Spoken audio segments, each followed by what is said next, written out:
aflăm în fața Căminului Cultural din satul Cepeleuți, fostul județ Hotin din Basarabia, locul de naștere al domnului Nicolae Lupan, personaj arhicunoscut în lumea liberă românească, datorită activității sale de jurnalist, scriitor, istoric. Scopul pentru care ne-am deplasat în această localitate este să facem un pic de lumină asupra trecutului și prezentului în legătură cu niște evenimente care au avut loc și și-au jucat un rol important la vremea respectivă, pe care vrem să le aducem în discuție. Către sfârșitul Imperiului Sovietic, prăbușirii Imperiului Sovietic, s-a primit ordin din partea KGB-ului să se adune populația de aici, din sat, la acest cămin cultural, pentru a-l asasina moral pe domnul Nicolae Lupan, care se afla în Occident, lucra la Europa Liberă, avea o emisiune săptămânală în cadrul Actualității Românești, în care descria realitățile basarabene. Deci, practic, legătura acestui pământ vechi, istoric românesc, cu lumea se făcea prin domnul Nicolae Lupan în acele 10 minute săptămânale. Și, bineînțeles că asta n-a fost pe placul autorităților vremii și au organizat o asasinare morală a dumnealui. Ce s-a întâmplat de fapt? Nicolae Dabija, care lucra la televiziunea sovietică pe acele vremuri, a venit cu o echipă a KGB-ului în această localitate, a convocat sătenii să se prezinte în acea duminică aici și le-a scris scenarii pentru fiecare dintre foștii colegi ai domnului Lupan, să-l descrie în termenii cei mai ordinari cu putință. Să-l scoată drept hoț, drept criminal, drept vagabond. În această situație a fost în sat un moment cu totul și cu totul deosebit la acea vreme. Mulți oameni au refuzat să participe la o așa manifestare murdară, datorită faptului că îl știau pe domnul Lupan ca pe un om integru, un om care reprezenta cu cinste satul, neamul, și li s-a părut pe dos să-l descrie așa cum era portretizat de Dabija în scenariile pe care el le alcătuise pentru fiecare în parte. Celor care nu s-au încadrat, au refuzat să facă acest lucru, li s-a spus că vor fi pedepsiți exemplar, vor fi duși la Chișinău și vor fi arestați la sediul KGB-ului. Acum, întrebarea care se pune este dacă Dabija la vremea respectivă considera că URSS-ul reprezintă viitorul nostru, ca neam, viitorul omenirii, acum se erigează drept un lider al românilor de pretutindeni. Când spune acest om adevărul? Acum sau atunci când a venit să-l asasineze moral pe Nicolae Lupan? Fiindcă, între timp, am mai participat și la asasinarea morală a domnului Dumitru Matkovski și la asasinarea morală a lui Grigore Vieru, prin punerea acestuia în mijlocul tirului de artilerie între el și Iurie Roșca. Și întrebarea pe care ne-o punem: ce are de gând acest personaj? Nu este sănătos pentru societatea noastră, pentru tinerii noștri, să fie influențați de Nicolae Dabija. Fiindcă, prin prisma experienței mele de viață, consider că dumnealui are ceva probleme psihice. Deci consider că nu are stabilitate și dacă ar fi să fiu pus în fața unei instanțe de judecată, n-aș depune mărturie să-l aresteze pe Nicolae Dabija sau eu știu ce să îi se întâmple. Dar tare mult mi-aș dori să conving o instanță de judecată să-l interneze pe undeva, într-un centru de specialitate, pentru a-l trata de cleptomania în care se manifestă, în care se zbate, și mitomania în care se zbate. Deci, cam așa ar trebui privit din unghiul acesta, fiindcă umblă prin școli la ora actuală să educe tineretul, să îndoctrineze tineretul. Cu ce să-l îndoctrineze? Cu prostiile și cu tâmpeniile astea, fiindcă ceea ce s-a întâmplat aici este o mizerie. Este o rușine, în special pentru cei care au lucrat la Europa Liberă.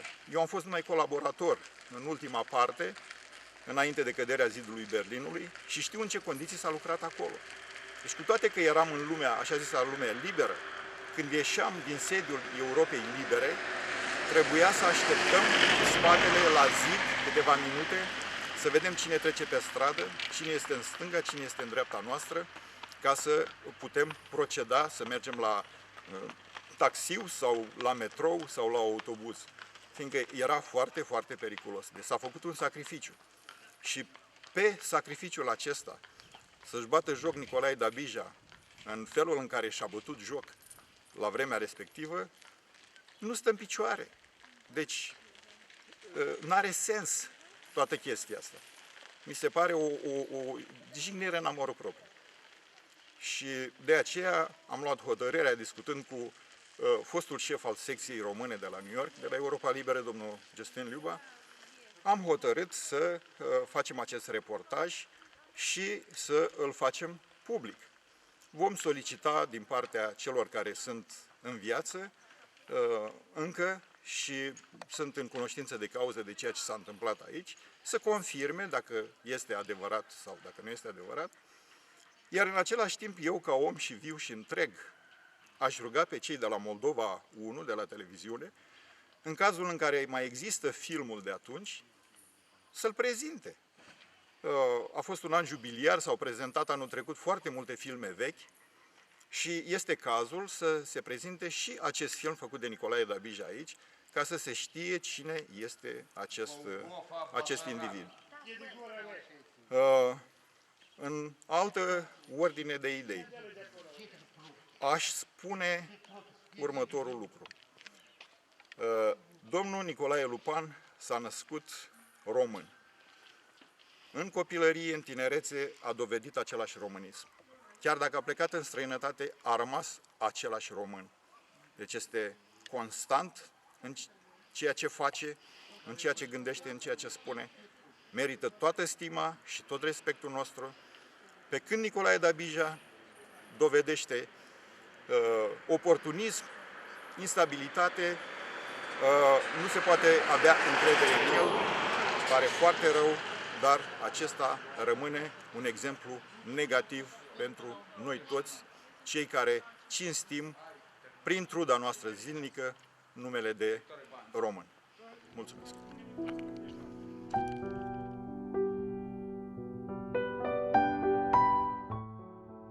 Ne aflăm în sediul primăriei satului Cepeleuți, fostul județ Hotin, în biroul domnului primar, și îi adresez întrebarea dacă își aduce aminte din copilărie acea întâmplare fericită, nefericită, mă rog, în legătură cu cazul Nicolae Lupan. Eram copil pe la vârsta de 6-7 ani. Pot spun următoarele, că a fost o mare forfă în sat, se vorbea despre Nicolae Lupan. Doar pot spun că a fost Nicolae Dabija, a fost chiar și în incinta Căminului de Cultură, dar pe atunci, fiind copil, n-am avut capacitatea de a și un interes de a observa careva ce se vorbește în lume despre Nicolae Lupan. Domnule primar, vă mulțumim, ne cerem iertare că v-am deranjat. din activitate și vă mulțumim pentru că ați confirmat ceea ce s-a întâmplat aici, motivul pentru care noi ne-am deplasat și sperăm să nu mai avem parte în viitor de astfel de scene în viața noastră. Bună sau rea! Mulțumim și dumneavoastră, o zi bună! Mulțumim!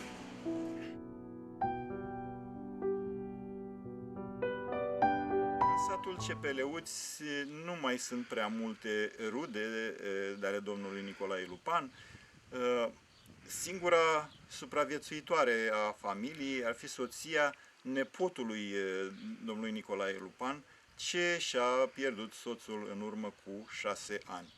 Am solicitat-o pe doamna Maria să ne spună cum își amintește de acel episod în care întreg sat fierbea datorită acțiunilor întreprinse de autoritățile sovietice de la Chișinău îndreptate împotriva domnului Nicolae Lupan, acțiuni coordonate în totalitate de Nicolae Dabija, ce lucra la televiziunea sovietică în acea vreme. Ziua aceea eram la servici. Și au venit la Braci, mi-au spus, duceți-vă la raion. A venit medicul principal, medicul șef, și a zis să plece la raion. Și la raion am stat 4 ore, nu știam și de ce. Că nimeni nică nu zicea, dar eu stam și așteptam pe Glavraci, așa ne-au spus că așteptați pe Glavraci. I s-a spus să aștepte medicul principal. Și au trecut 4 ceasuri și nu a venit niciun Glavraci, dar a venit soțul meu de la Chinoseti. Iar după 4 ore nu a venit niciun medic principal, dar a venit soțul ei de la cinematograf. Tak. Și ne-a povestit că pe dânsul tot așa, o luat la kino acolo, la Chinoseti, și tot a așteptat pe начальnicul și tot nimeni nu s-a arătat.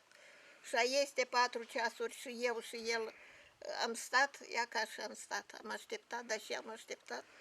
Și la urmă a venit soțul și m-a luat acasă cu rutieră și la ora 5 rastroienă, că nu știu cuvântul ăsta. Desigur, soțul a venit pe la orele 5, foarte supărat și foarte îngândurat de cele întâmplate. Da. Și a doua zi m-am dus la lucru, tot nimeni nimic nu ne-a spus, nimic. De asta cazul că au fost acolo la club și au fost la Dom Cultură. Casa de Cultură? Da. Și de-amul soțul ne-a spus pe urmă că ea că au fost de la Chișinău, nu știu cine, și sobranie au fost și ea că Adunarea a avut loc. de Dea Colea tăt au fost acolo sobranie, tema asta de tăt și știm până ziua de azi, nu știm cine a fost și o grăit acolo, nimeni nică câteți, nu știu, parcă s-o temut, unele s-o temut, unele n-au vrut și așa zi după zi și-au trecut, dar spun drept că mulți ani au trecut de atunci, dar a rămas nepetată viața, nedreptatea asta care a fost. Dumneavoastră, ca membri ai familiei domnului Nicolae Lupan, ca rude, ați fost evitați, cu alte cuvinte. Deci ați fost izolați ca să nu participați, să știți Așa despre ce iese. este vorba. Da, iese așa. Da. Noi singuri, de cu soțul, că ea că nu mă dea, asta pe noi o luat care și încotro, ca să nu prezentăm acolo la... Că știu că dacă eram acolo, păi tășem, nu tășem, Da, că da, ești. exact, adică Tășem. auzeați acolo tot felul de neadevăruri, Da. auzeați acolo tot felul de invenții, Da. de tip Dabija, fiindcă trebuie să da. știți, vă spun acum, autorul principal la toată acea mizerie a fost Nicolae Dabija. Numai amul dumneavoastră ne-ai spus de Dabija, dar n-am auzit, cum eu știu că el, pisatel, cine el? Scriitor, așa? Da, scriitor, da. Dar de dânsul n-am auzit, că adică el a fost, nu nimeni, nici absolut, nu ne-a spus, da. S-a confirmat, chiar și doamna directoarea școlii, ce era primăriță la vremea aceea, ne-a confirmat că, Mai da, că Dabija a fost regizorul, autorul la tot ce s-a întâmplat acolo, și domnul primar actual, care era un copilaj de 6-7 ani, dar l-a văzut pe Nicolae Dabija pe scenă conducând toate aceste discuții mizerabile la adresa domnului Lupan. Și ce înțelegem noi este că n-a fost nimic altceva decât încercare de asasinare morală a domnului Lupan. Deci au vrut să ucidă un spirit nobil, un spirit cu adevărat național, un spirit demn, un spirit onorabil, cu dezonoarea lui Nicolae Dabija și a celor de teapa lui. Da, e drept. Atunci trebuie să vă cerem scuze că am venit să vă deranjăm. Ceea ce noi facem la ora actuală nu este altceva decât un gest vindicativ. Vrem să vindecăm o rană pe care dânsul a primit-o, fiindcă, vorbind cinstit, nimeni nu se simte bine să fie lovit în felul în care a fost dânsul lovit. Unde, și tocmai unde? Acolo unde te-ai născut, la locul nașterii, unde ai copilărit. Să fii tratat la modul în care dumnealui a fost tratat. Și de asta noi am luat hotărârea să facem acest reportaj ca un gest vindicativ la adresa domnului Nicolae Lupan, pentru care avem stimă, pentru care avem respect și sufletul ne este cald atunci când este vorba de dumnealui. Știm că dânsul este de încredere, este un om cu majuscule, prin excelență, și tot ce se înțelege prin noțiunea om. Încă o dată vă mulțumim că ne-ați îngăduit să venim în curtea dumneavoastră aici și să vă... Eu tot vă mulțumesc că ați venit și măcar ceva de Dea Colea. Noi om ști de bine la urma urmei, că mult o retrăit și mult au văzut nedreptate și s-au luptat, dar nu au putut.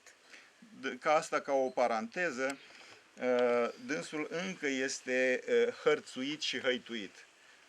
Noi avem informații clare că, mă rog, diverse persoane în lumea asta îl urmărește nu pentru scopuri așa de bune, zicem noi.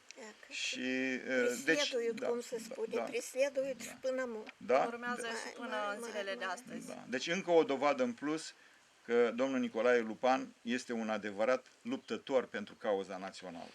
Nu este un fals, un pseudo-patriot, un patriot fals, este un patriot adevărat.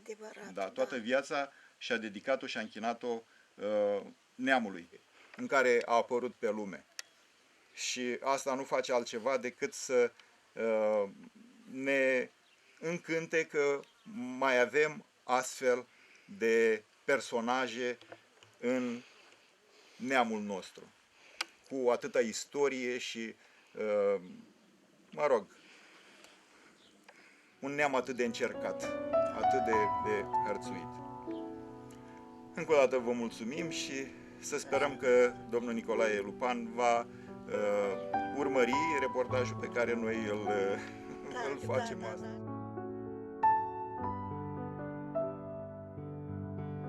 Ne aflăm în biroul doamnei director Maia Buruian al gimnaziului Teleucă din satul Cepeleuți, satul de baștină al domnului Nicolae Lupan.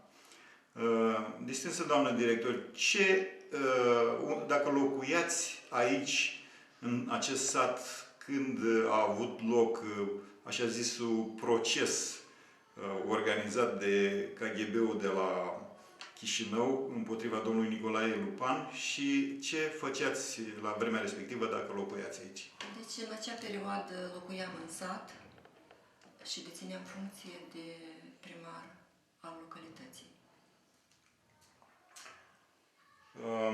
Ați participat la acțiunea respectivă? Ați fost invitată, v-au invitat la acțiune? Da, am fost invitată la acea acțiune. Cum vi s-a părut? Practic, ce ați simțit? Ce s-a întâmplat în acea desfășurare? În timpul emisiunii televizate, eu știu cum să o numesc. Da, emisiune A televizată. fost o emisiune televizată. Deci, domnul Nicolae Lupan a fost învinuit în faptul că a părăsit țara și cu toate că părăsește țara, satul s-a dezvoltat, n-a stat locului, deci a avut unele succese. Și cine a fost regizorul acestui spectacol? Cine a dirijat toată operațiunea? Nicolae Dabija, am înțeles? Da, îmi pare că Nicolae Dabija, comitetul regional de partid era și nu mai țin minte cine. Da. Erau oamenii mulțumiți de ceea ce se întâmpla în sală? Sau se cunoștea că e nota forțată?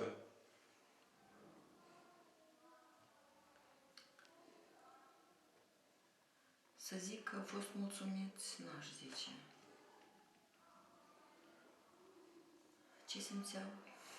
Adică se cunoștea că e dictatură, cu alte cuvinte. Ei știți că erau timpuri sovietice, Da. nu trebuie să vă deschid paranteză, cum a fost. Da, da. În altă ordine de idei, am înțeles de la rudele localnice ale domnului Nicolae Lupan că nu li s-a permis să vină la această manifestare, chiar au fost sechestrate, dacă e corect spus, până când s-a terminat tot acest circ, adică o perioadă de 4 ore, dumnealor nu au avut voie să miște de acolo de unde li s-a spus să stea. Deci este clar că a fost organizat de KGB totul. Noastră ați avut cunoștință de chestia asta? Nu, eu n-am fost informată despre N-ați fost informată despre așa ceva. Da. Asta este. Noastră ați făcut o chestie care mi este, mă rog, de remarcat și de salutat în același timp, cum ar spune Grigore Vieru, dacă ar fi în viață. Vă mulțumim. dumneavoastră că sunteți pe la noi și ați reparat greșeala Da. care s-a comis.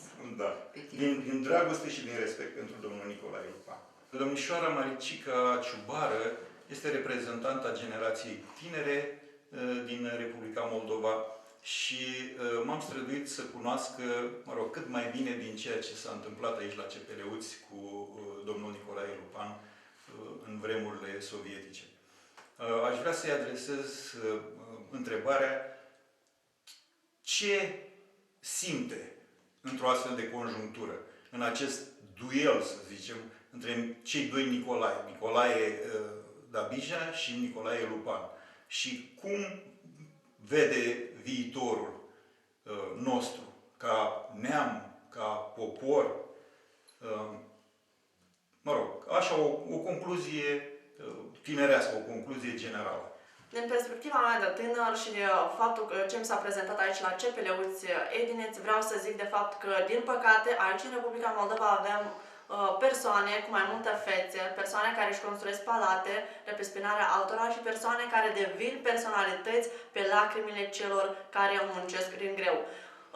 Părerea mea referitor la ce am auzit și ce mi s-a spus aici la CPL-uți Edineț referitor la cazul domnului Nicolae Lupan, vreau să zic că am descoperit niște persoane care le consideram persoane notorii, persoane care erau un exemplu pentru cei de vârsta mea, dar care într-adevăr se adeveresc a fi persoane care doar vorbesc și fac cu totul altceva. E dureros pentru că noi, ăștia tineri, avem nevoie de un exemplu bun, un exemplu care să fie bazat pe dreptate, fără falsitate și un exemplu care să ne ducă peste mări și țări cu inima deschisă, nu cu minciună, nu cu ucideri, omoruri și nici înșelături. Ceea ce vreau să zic eu este de fapt că generația tânără care o să privească și care o să asculte acest mesaj este să nu se lase influențată, să lupte singură și să bată în pânzele albe până o să reușească. Fiindcă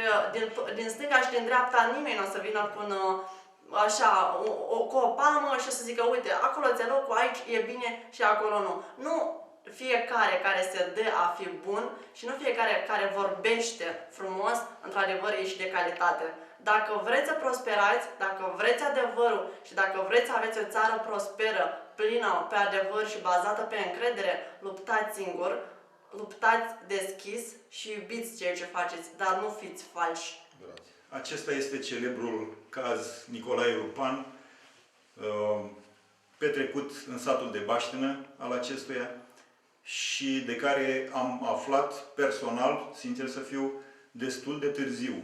Nu am știut cu multă vreme în urmă despre el, fiindcă aș fi făcut de atunci ceea ce fac acum. Sper totuși de aici să delimităm cumva realitatea de nerealitate. Sper să ne trezim cumva din acest dolce ferniente în care se pare că încă trăim și să dăm cezarului ceea ce al cezarului și lui Dumnezeu ceea ce este al lui Dumnezeu. Prea ne lăsăm înșelați ușor. Prea ne îmbătăm cu vorbe goale. Și prea, după părerea mea, acest Nicolae Dabija duce de nas un popor întreg. Și îmi pare foarte rău pentru generația tânără care trebuie să-l asculte prin școli și rog profesorii să fie foarte atenți când acesta vine să țină prelegerii elevilor, fiindcă nu se ridică la nivelul moral, la înălțimea morală care se cere celui care vrea să facă un bine tineretului. Sper că și domnul Nicolae Lupan va privi reportajul nostru și târziu, dar mai bine mai târziu decât niciodată. Îmi pare foarte rău că nu s-a făcut nimic în acești 20 și ceva de ani. Trebuia să, după 89, cineva trebuia să fi venit aici și să fi făcut lumină în acest caz. Și asta este iar o notă proastă la nivelul nostru. Ne ascundem după deget și este foarte mic să ne cuprindă pe toți. Dumnezeu să binecuvinteze poporul și pe cei care cu adevărat sunt cu sufletul în popor și pentru popor.